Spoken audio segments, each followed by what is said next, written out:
What is up, Grand Liners? It's your boy, Georgie, and we are going to take a look at what is going on with prices with One Piece. Specifically, I want to start by looking at where no one else is looking at. So, of course, there's the TCG player updates, and that's important, right? That's important. Those are the accessible cards. Let's look at the niches, right? Because the riches are in the niches. Let's look at the slabs because the first wave of slabs is already here, and these prices are astounding. So I'm just gonna start scrolling through here until we find something. And I did do a little bit of research before this video, so you do see that as early as December 13th, right? These are the first One Piece graded cards, and we are seeing some 10s from BGS, but we're looking for the black label ones. That's where we're going to see some amazing prices because the population is just so low. And when it comes to what we call value in items like this, right? NFTs, anything artsy fartsy, right? Because ultimately this is just a piece of cardboard at the end of the day, right? We attach value to it, and each person's going to attach value to it differently. But if we want to try our best to standardize this value, there's really three things to look at. One is popularity. How popular is the character? Two is scarcity. How rare is this card to begin with? And third is population, which is kind of like scarcity, but population refers to how many are actually graded in this way. For example, cards that are maybe released through a promotion, like the tournament pack cards, might be a little bit more scarce than cards that are released in a booster pack. But it does not mean that they are like super special, and the population report can be the same, although the scarcity is different. So I hope that kind of explains value when it comes to that. And we see these soft 10s, right? This would probably be PSA 10s, maybe 9.5s are coming in the $305 range. This is awesome. Seeing a Yamato go for 305. Of course, this is high, but this is that serious collector stuff. Got to take some protein powder. This is a workout right here. Drop a like if you guys appreciate this workout, because I'm about to show you some awesome stuff. I found a seller who went all in on this grading stuff, and they made a lot of money. That's good. So this One Piece thing, it's not just about money, right? It's about here's the first one. The price just had to interrupt me there. It's not just about money though, right? It's about the stories. That's why these prices are where they're at. The emotions that we connect to them. So let's take a look at this seller. We have the very first BGS 10 Black Label Dofi, alternate art leader. So what makes this so special is it is a 10 10 10 10 10. This is different than a regular 10. A regular 10 might be a third of this price. This is, if this happens with a Charizard, right? A first edition Charizard, then instead of asking for $300,000, you can ask for $1 million. And there are rumors that Logan Paul, love him or hate him, was offered $1.5 million for his Charizard card. That can't be confirmed or denied, but a rumor has it that that's the case from Gary King Pokemon, if you guys follow Pokemon prices. But look at the man. First of all, Dofi is just an amazing character. I won't spoil the story or anything, but it's a very rich story. Let's click this seller and check out how much they've been cashing in on this game. We're going to click see all, and we're going to go to sold listings. There it is, guys. I mean, $5,000, but that's the Japanese card. That's been around for a while. We're going to look closer to some more modern English cards. And if this doesn't rock your world, I don't know what will. If we're taking a look at this kind of BGS Black Label collection, right? So this person probably opened up a few cases, and they sent their cards in, and they got back. They took a risk, right? Because we all know that PSA is actually a little bit more popular when it comes to trading cards.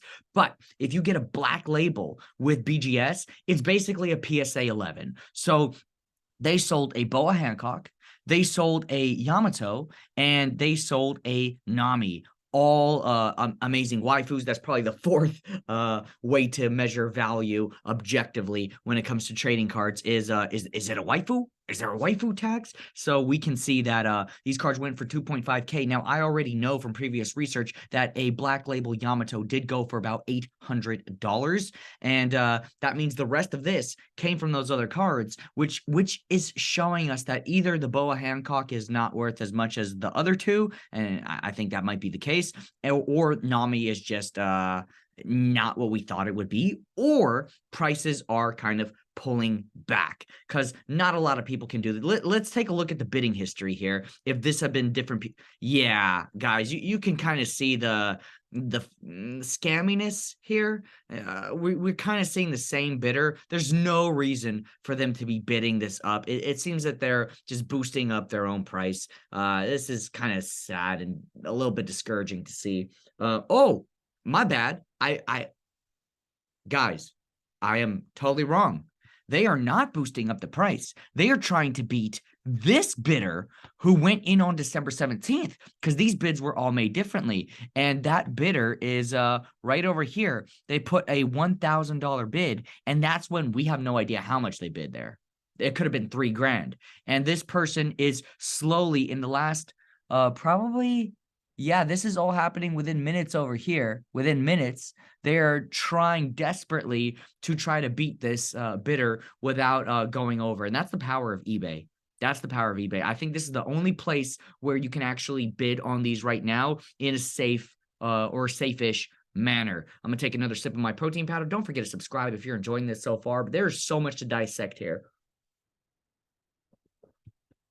Okay, so with slabs, I'm actually going to go back to the seller because I know this seller has been making some amazing sales, and we're just going to look at all of the One Piece stuff real quick. I do think, in my opinion, if you have raw cards, this channel's not that big, so I'm not going to influence the market unless this video blows up, and that's thanks to you because you guys are actually subscribing and helping us live out our YouTube dreams.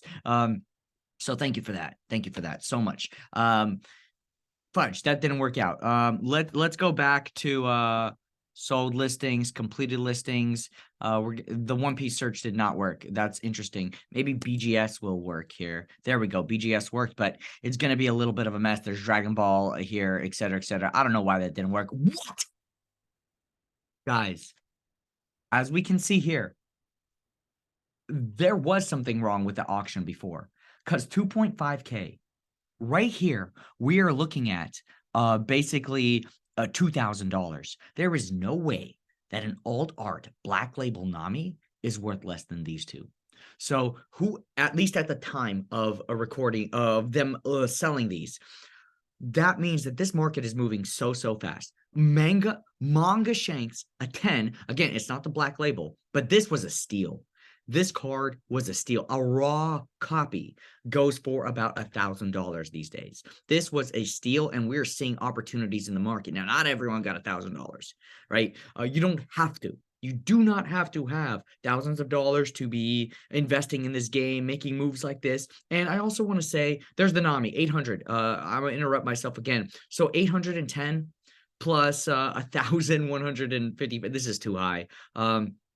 What was that again? It was 800 plus 2K, so 2.8K. They got the set of them for 2.5K, $300. Don't forget that you also pay taxes here, which is whatever, you know, however you feel about that. It's not a debate about taxes. It is what it is. You do pay a premium, a 10% premium, and the seller also has to pay taxes. So it's a weird system. Okay. BGS Law sold for $715. It is what it is. I mean, you can name the price. And obviously, they didn't even feel brave enough to name a price. They didn't feel comfortable. They're like, I'm going to let the market decide. And the market did decide. $715 for a BGS 10 Black Label Law. And I do think that because of the quality of these Bandai cards, that this is just silly. $615, that's actually phenomenal. Guys, I don't even want to make this video anymore. I don't want to tell you, to be honest. But no, I do love you early subscribers to the channel. And I'm going to say, looking at this, I think I'm going to take $100 and I'm going to go ahead and buy like 3 copies of this because the difference with a BGS Black Label Shanks and and the raw copy, I think it's going to be very hard to lose. Again, these prices will not last. This is something that is like, yeah, you have to pay the $50 to grade it with BGS. So you're essentially paying $80 per card. You're not going to get the Black Label easily. But if you get a 9, I think you might make a little bit of money off that. If you get a 10, you're making money. But if this is in a month from now, I can't be so certain. And as a long-term investor, right? I don't know if you really subscribed early on, I talk about how I invest in stocks every single month, no matter what. These cards are very tempting for me to break my strategy. I won't because it's a long-term strategy, but there's a lot of opportunity here. Too much opportunity here. This is why those starter decks, even if we go to look at TCG Player, are going for hundreds of dollars. God, flabbergasted. Oh, wow. It looks like Shanks actually dropped a lot. This is good. This is very, very good. Guys, there is a second chance. You can literally go ahead. Oh, never mind. Never mind. Never mind. It's gone. It's gone. Shanks going for 650 is pretty good these days. What do you guys think about these prices? And especially about the graded versions. Now, these boxes again, like the pre-sale at 1,400. Luckily, I do have one case locked in. I think the starter decks are very, very interesting. $500. I mean, there's a lot to dissect there. The Romance Dawn booster box is being at 155. Let's calculate that real quick. $155 times 12. Let's do that. It's not going to be the same. It shouldn't be the same as what cases are going for. It's an interesting discussion nonetheless. Let's check this out. 155 times 12. That's about 1,860. So it's cheaper to buy the boxes. Now, why? Why would that be the case? Because a week ago, it cost more to buy the boxes. Because if you're buying in bulk, you can probably pay a little bit less. Well, the reason is you don't know if the boxes come from a case where a manga rare Shanks was already pulled, right? It's kind of scammy, and we know in every community there's going to be scumbags, right? I was almost a scumbag. I almost sold some packs where I already pulled the rares, or the alt arts, and there were still some alt arts in there, but it's definitely not worth the risk. So that's why I don't buy boxes. I don't buy loose packs. Maybe to keep sealed as a collector's item, I think that's cool, but I would wait if you want to do that, because we are all pretty confident there will be a second wave of Romance Dawn. Now, don't quote me on that. I'm not sure if that'll happen, but I think most people do believe that will happen. And that might be actually holding some of these prices lower than they could be. We see Yamato actually dropped a little bit. Doflamingo, I have been seeing this deck a lot at locals, like a lot. It's just very, very interesting what is going on with that. Again, guys, a lot is what the heck did I just click? Boa Hancock dropped. Oh my gosh. Again, nervous wallow. Not because of Boa Hancock Altar, but because if you do buy these, right, and you try to grade them with BGS, and one out of maybe 4 comes back as a black label, that's not going to happen. If let's see, it's sold for $1,000. The next one will probably sell for less than that, maybe 900, maybe 800. And it's going to be a race to the bottom. Eventually, prices should go up as this pack or this set goes out of print. We're just thinking rationally, right? It's really hard to predict any market, even if it's small like this. This is a very small market, a very niche market. We don't have outside players like Pokemon yet. But we do have a couple groups of different communities. We have One Piece fans, just One Piece in general, who don't care about the game, but they care about the characters. They care about the memories. We have One Piece players. Those are the people who are buying these alt arts to kind of flex their decks with. And then we have speculators, collectors, and investors. We are seeing some cards actually drop. Monkey D. Luffy was, I believe, $70 recently. Let's see what's going on here. It went as high as, let's see, I want to see the sales history here. Okay, there it is. There's a couple almost 70s, but I'm pretty sure this did hit a lot higher, or maybe I'm wrong. 35s. It's still a huge spike, almost X2 of what it was. And this card is not experimented with, right? I think people are afraid to experiment a lot with these kind of 4 life leaders, especially. Even Law. That deck is so hard to play. It's a very, very good deck, but it takes a lot to master it. We can see that these super kind of starter decks are super pre-release starter decks are, if you're like a fan of just Kaido, you could probably go ahead and buy this cost around the same when the super pre-release happened, so that's pretty cool. Obviously these starter decks are a little bit overpriced, $80 for the set. No thank you, no thank you. I think $60 is where it should be at maximum, and you could definitely find them for that much. Don't be spending money on that.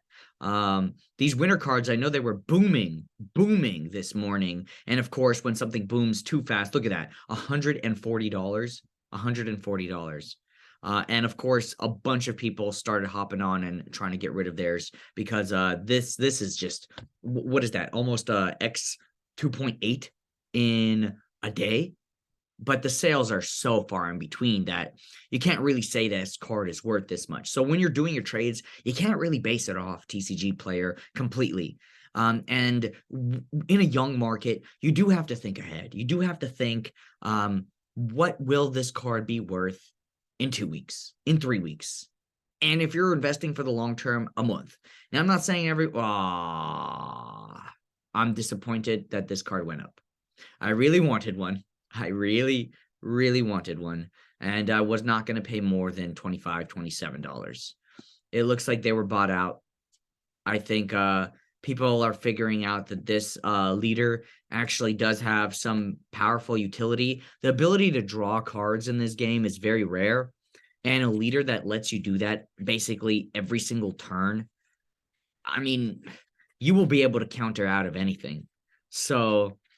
And the fact that you have 4 life, which limits you 1 card, as opposed to like a 5 life deck, it's not going to matter. And you get to play arguably all the strongest cards with this deck. This leader's probably very underrated, and I was definitely eyeing purchasing some of these, but I'm not saying it's too late. It could go to 80. Who knows? It's a bull market right now, but any second, any moment, the music can stop. And I want everyone to be thinking about the music stopping, knowing that they can't just buy a case for 2K, open it up and hope, right? I don't want anyone gambling here. I want you guys to really think about how we described what value is in card games traditionally, right? Scarcity, population, and one other thing, the waifu tax. No, it was scarcity, population, and what was it? Condition. No, condition is population, the pop report. I actually just forgot. These prices are throwing me off. King going up to $25. Some people play 4 of these. Think about that. Now, Mihawk skyrocketed. Interesting. It was $20. Skyrocketed, right? People are like $10. Okay, what's the big deal? That's 50%, guys. 50% in stock market time. That's in a bull run, maybe 3 years. Okay. In typical market conditions, that's like about 5 years, 4 to 5 years of returns in a couple of days. That's unreal. I mean, it's smaller money. It's not like you're putting thousands into this, and the prices move so much that it's very risky to do that because one swing of the market and it could be over. It could be over. Zoro holding at 25. I'm happy about that. I do have some Zoros. Crocodile sword. This card sword. Get it? Sword. He's got his. Oh, there's no sword. Never mind. Never mind. $30. There's one left at $30. 2 left. 2 left at $30. We did see that some were actually going for 19. That's some interesting snipes right there. There's none actually that. Again, guys, like, don't just look at what's it's being listed for. What is it selling for? I would not say this is a $30 card yet. I would kind of value this somewhere in the 25s, maybe 23s. We see some selling for 15, but again, every day with these prices, with these cards is very, very different. I would wait. There's going to be people who have a bunch of these, and they're going to be selling them. Not everyone is lucky enough to pull a Nami in a box. So, or a case even. I opened a full case. Oh, my girlfriend and I got 0 Namis. 0. The game doesn't care which ones they give you. We're finally seeing some of these tournament pack cards really, really go down. And as it should. As it should. I think it makes sense. Now, this pack being $16 does not make sense. It does not make sense. 16 bucks, guys. People are picking these up for about 7, 8, maybe 10 when they enter a tournament. I'm going to be king of the pirates. This card was given out for free, or it should have been given out for free. Comment below if you actually received one of these for free, because I sure didn't. And I should have. Everyone should have received this at their locals for free, but that did not happen. So I don't know who's profiting there. It's really good in the kid deck. Unreal. Unreal. What else we have here? Jack. Jack is a card. Jack is a card. A lot of people don't think it's a card, but I do think it's a card. What I don't like is the shipping here. The shipping is way too high. You're basically paying almost 20 bucks for Jack. But look how many there are left. This is kind of a telling sign. It's a telling sign that people are buying these out. Can Jack be the next X2? Let's take a look at this price history a little closer, and then we'll wrap up. There's just too much to talk about. I hope that this video gave you enough value, but we do see Jack going for 12 bucks. If you could pick these guys up at your locals for about 12 bucks, well, go for it. Go for it. There's not much to lose, but there's definitely a lot to gain. Wow. The $8 ones, like anything under 10 is 100%. If you could pick these up for 12 and under, definitely do it. What's stopping me from actually buying these is the shipping.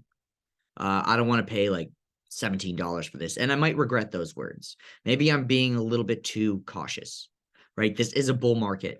Sometimes prices go up and it does not make sense. We try to make sense of it. Sometimes we tell stories where it makes sense, but guys, I don't know. I don't know. What do you guys think about the market so far? Let me know in the comments below. What moves are you making? I definitely am picking up some Peronas. Whenever I see them for 10 bucks or lower, I do go for it. It's an interesting card. You get about 1 to 2 per case, right? If you think about that, right? That's pretty rare. People don't think about it because it's like a guarantee, but a lot of these cards, when it comes to the odds, are kind of guarantees. Right? I do think that if blue is successful, this card's going to skyrocket, especially Dofi blue is what I'm talking about. The only problem for this card is green 8 cost kid. The deck just cannot get over it. It is so hard. You can be a superior player and you facing someone who has no idea what they're doing. As soon as they play 8 cost kid and rest him with a Dawn attached, it's as good as done. We ACOS kid actually dropped quite a bit. It went up as high as I believe 10, 12 even at a certain point. Queen being the minus parallel art that you could pull. It is what it is. Yeah, I don't get why those tournament packs are selling for 16 bucks when we have Yamato and other cards. Like, it just does not average out to 16. So there's nothing you could really pull that's worth more, I think. Yeah, I mean, the market could swing in any direction. Okay, guys. Oh my gosh. There's just so much to talk about. Nico Mamushi, aka Cat Viper. This looks like a really nice card to get. We do know green plays this. We know green plays this. And we know green is one of the best decks. We know Law plays this. Someone right here is waiting. They're just waiting for their moment. If you could pick these up for under 5, I personally would pick them up for under 5. At least a playset. And if it fails, hey, if it doesn't go up to like 20 or 15 and you don't double your money, whatever, because you could play a playset. I'm not saying go ahead and take $1,000 and invest it in Nico Mamushi. But in this game, man, with this market, anything is possible. All right, guys. I'm gonna stop sharing my screen, and I will see you in the next video. If you enjoyed this in any shape, way, or form, subscribe.